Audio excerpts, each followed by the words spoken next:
صاحب بتائیے کیا کریں؟ لیلۃ الجائزہ، عید کی تیاری، رمضان گزر رہا ہے تو اگلی رمضان تک یہ بیٹری چارج رہے، کس طرح ہو؟ بسم اللہ الرحمن الرحیم۔ دیکھیں، لیلۃ الجائزہ کا ایک معنی ہے انعام کی رات، اور اس رات کو انعام کی رات اس لیے کہا جاتا ہے کہ پورا مہینہ بندوں نے گویا کہ مزدوری کی، ٹھیک ہے، اور اب انہیں اجرت اور مزدوری ملنے کا وقت آیا۔ واہ! تو جس طرح عشرہ رحمت، عشرہ بخشش اور عشرہ آزادی نار میں اللہ نے جہنمیوں کو آزاد فرمایا، تو اس رات میں ان کی مجموعی تعداد کے برابر جہنمیوں کو جہنم سے آزاد کیا جاتا ہے۔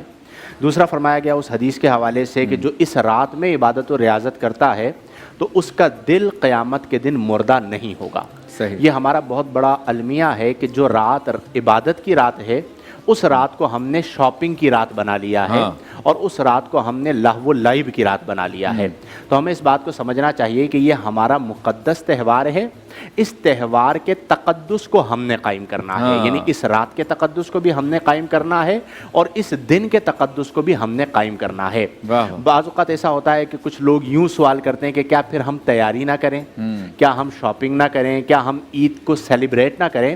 تو یہ یاد رکھیں کہ اسلام میں آپ کو سیلیبریٹ کرنے سے منع نہیں کیا گیا، بلکہ عید کو سیلیبریٹ کرنے کا حکم دیا گیا ہے، اور روزہ رکھنے سے منع کیا گیا ہے کہ اگر آپ اس دن روزہ رکھیں گے تو روزہ رکھنا حرام ہے۔ لیکن سیلیبریٹ کرنے کا مطلب یہ نہیں ہے کہ آپ نماز چھوڑ دیں، سیلیبریٹ کرنے کا مطلب یہ نہیں ہے کہ آپ غیر محرموں کے ساتھ اختلاط والے پروگرامز کریں، سیلیبریٹ کرنے کا یہ مطلب نہیں ہے کہ آپ شعائر اسلام کا تمسخر اڑائیں۔ ابھی آپ دیکھیں نا، اس وقت رؤیت ہلال والے مسئلے پہ میں شدید تکلیف میں ہوں کہ کس طرح علماء ربانیین کا مذاق اڑایا جا رہا ہے۔ ایک چیز میں اختلاف ہو گیا، ایک لمحے کے لیے مان لیا جائے، لیکن اس موقع پر یہ بیان دینا کہ پاکستان مولویوں نے نہیں بنایا تھا بلکہ آزاد خیال لوگوں نے بنایا تھا، اور وفاقی وزیر کی طرف سے یہ جو ہے اس طرح کے بیان دینا اور ایک پاکیزہ ماحول کو خراب کرنا، یہ کتنا تکلیف دہ ہے۔ تو آپ کو خود اپنی اصلاح کرنی چاہیے کہ آپ اس موقع پر آپ کو تو یہ چاہیے کہ اگر ماحول خراب ہو رہا ہے تو آپ کا ذمہ یہ کہ اسے بہتر کریں، نہ یہ کہ آپ خود آ کر اس ماحول کو خراب کرنا شروع کر دیں۔ پھر ہماری قوم آپ کو پتہ ہے علماء سے، مشائخ سے، اہل اللہ سے محبت کرتی ہے۔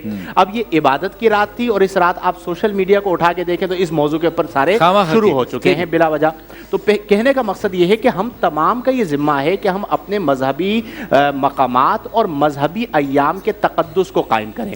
تو یہ رات عبادت کی رات ہے، ہم سب کو یہ چاہیے کہ ہم یہ تصور کریں کہ پتہ نہیں عشرہ رحمت، عشرہ بخشش اور عشرہ آزادی نار میں میری مغفرت ہوئی یا نہ ہوئی۔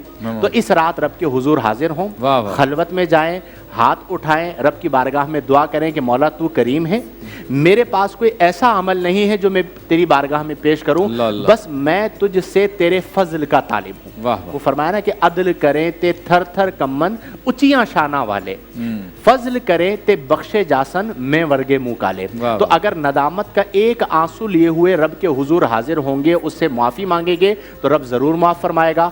دوسری چیز کہ جب فجر کی نماز عید کے دن آئے تو بڑا دکھ ہوتا ہے کہ پورا رمضان ہماری مسجدیں آباد ہوتی ہیں، عید والے دن فجر کی نماز میں ویران ہو جاتی ہیں، تو اس دن نماز کی پابندی کریں۔ پھر ظہر کی نماز میں نمازی کم ہو جاتے ہیں، تو نماز ساری زندگی فرض ہے۔